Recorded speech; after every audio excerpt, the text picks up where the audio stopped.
హరి ఓం శ్రీ గురుభ్యో నమః. శ్రీ వెంకటేశ్వర యోగ సేవా కేంద్రం ప్రధాన కేంద్రం మంగళగిరి వారి ఆధ్వర్యములో విజయవాడలో వివిధ ప్రాంతాలలో ఉచిత యోగ శిక్షణ శిబిరాలను నిర్వహిస్తూ ఉన్నాము. ఈ క్రమములో శ్రీ అగ్నిమిత్ర యోగి గురూజీ గారు, వీరు కృష్ణలంక శాఖకి ప్రధాన గురువు గారు, వీరి శిష్యుడు శ్రీ వాగదీశ యోగి గురూజీ గారు నూతనముగా శిబిరాన్ని, ఉచిత యోగ శిక్షణ శిబిరాన్ని నిర్వహించడం జరిగింది. మొట్టమొదటిసారిగా వీరు హనుమాన్పేట ప్రాంతాన్ని శాఖగా ఎంచుకొని Siddhartha English medium high school నందు ఉచిత యోగ శిక్షణ శిబిరాన్ని వీరి ఆధ్వర్యములో, వీరి నిర్వహణలో ప్రప్రదంగా నిర్వహించారు. ఈ శిబిరం విజయవాడలో 904వ యోగ శిక్షణ శిబిరంగా వెలుగొందుతుంది. ఈ శిబిరాన్ని విజయవంతంగా శ్రీ వాగధీశ యోగి గారు నడిపించారు. ఈ శిబిరానికి సంబంధించి ముగింపు ఆనంద మహోత్సవానికి విజయవాడ శాఖలలో వివిధ ప్రాంతాలలో ఉచిత యోగ శిక్షణ శిబిరాలను నిర్వహిస్తున్నటువంటి గురువులందరూ కూడా విచ్చేసి శ్రీ వాగధీశ యోగి గురూజీ గారికి ఆశీర్వచనాన్ని, ఆశీస్సులను, అభినందనలు తెలియజేశారు. శ్రీ కళాధర యోగి గురూజీ, అట్లాగే ప్రబంధ యోగి గురూజీ, వీరి దంపతులు దీపిక యోగి గురూజీ గారు, అగ్నిమిత్ర యోగి గురూజీ గారు వారి శిష్యుణ్ణి ఘనంగా ఆశీస్సులు అందజేశారు. గోశాల శాఖ గురువు గారు యువయోగి గారు, ప్రదీపన యోగి గారు, ఇలా విజయవాడలో వివిధ ప్రాంతాలకు చెందినటువంటి గురువులందరూ కూడా హాజరయ్యారు. విశేషంగా శ్రీ తారణ యోగి గురువు గారు కూడా హాజరయ్యారు. ఆసన ప్రదర్శన, అలాగే గురువుగారి పరిచయం, పూజ్య గురుదేవులు శ్రీ వెంకటేశ్వర యోగి గురూజీ గారి పరిచయము, సంస్థ యొక్క విశేష సేవలు, వీటన్నిటిని కూడా సాధకులు విశేషంగా చదివి వచ్చినటువంటి ఆహుతులకి వినిపించారు. కార్యక్రమం ఆద్యంతము ఆనందోత్సాహాలతో నిర్వహించడం జరిగింది. ఈ కార్యక్రమానికి ప్రధాన కేంద్రం నుండి శ్రీ యథాశక్తి యోగి గురూజీ ఉప ప్రధాన యోగాచార్యులు హాజరై ఈ కార్యక్రమంలో పాలుపంచుకొని వాగదీశ యోగి గారిని ఘనంగా సన్మానించటం, అలాగే ఆశీస్సులు అందించటం జరిగినది. జై గురుదేవ్. శ్రీ గురుభ్యో నమః. ఓం తత్సత్. మీరు ఎంతవరకు సాగిస్తే అంతవరకు సాగలేండి. త్రికోణాసనము,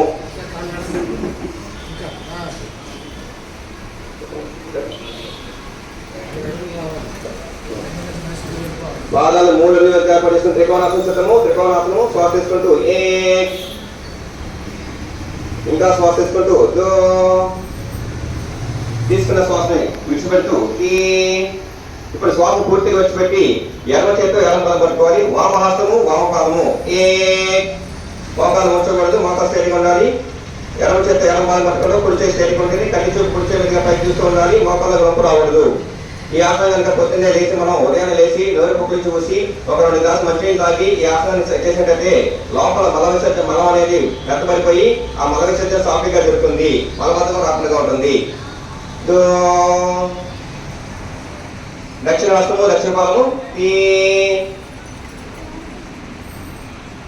కుడి చేతితో కుడి పాదం పట్టుకుంటాం. ఎడమ చేసి చేయకుంటుంది. కళ్ళు చూపు ఎడమ చేతిగా పైకి చూస్తూ ఉండాలి. మోకాళ్ళ రొంపు రాకూడదు.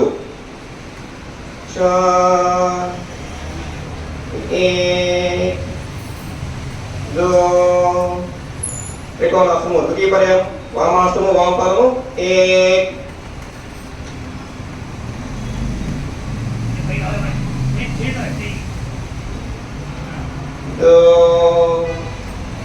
దక్షిణ హస్తము, దక్షిణ పాదము,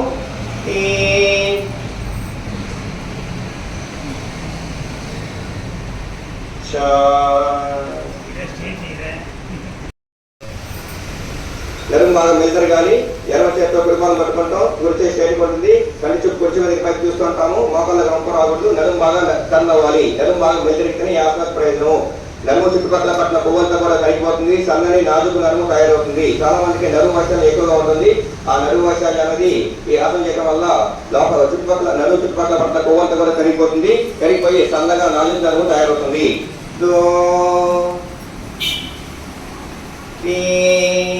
దక్షిణాస్తము వామపాదము, కుడి చేతితో ఎడమ పాదం పట్టుకోండి. ఎడమ చేతి స్ట్రైట్ గా ఉంటుంది. కళ్ళు చూపు ఎడం చేతి పైకి చూస్తూ ఉండాలి. మోకాళ్ళ రొంపు రాకూడదు, టైట్ గా ఉండాలి. నడుము బాగా మెదగాలి.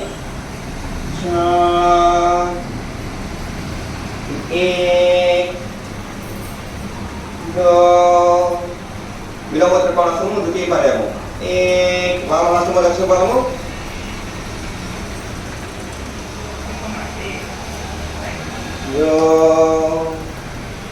దక్షిణాస్తము వామపాదము. కుడి చేతితో ఎడం పాదం పట్టుకొని ఎడం చేసి పెట్టుకోండి. కలిసి ఎడం చేతి పైకి చూసుకోవాలి. శ్వాస విడిచిపెట్టి ఉండాలి.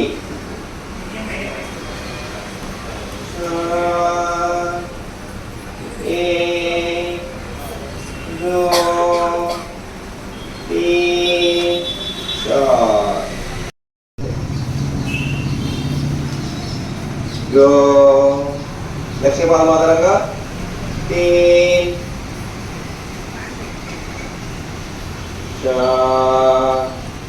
ఇప్పుడు రెండు పాదాలతో చేద్దాం. రెండు పాదాలు దగ్గర లాక్కొని రెండు పాదాలు మోకాల మధ్య భాగం ముఖ భాగంలో చూసుకోండి.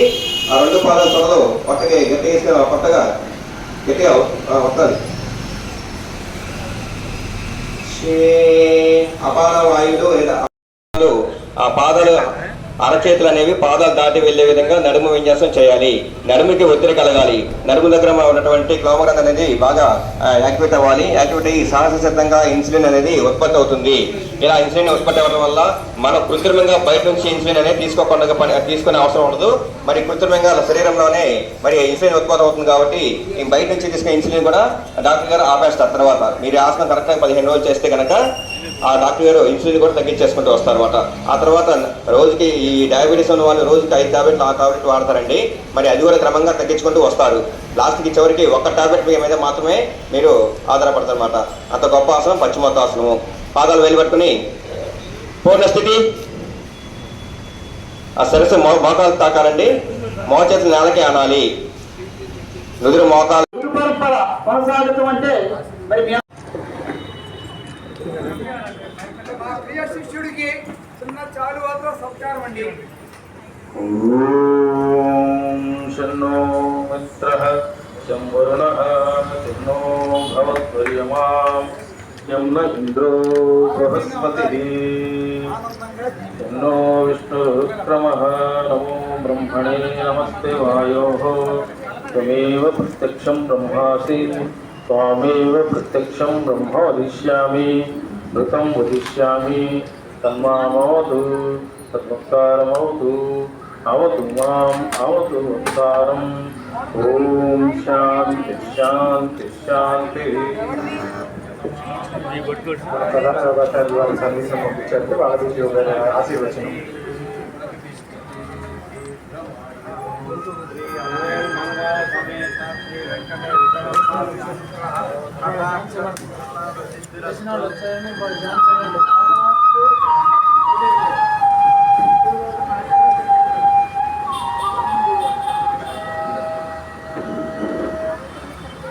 నీ పాద కమల సేవయు నీ పాదాక్షపులతోడి నితాంత అపార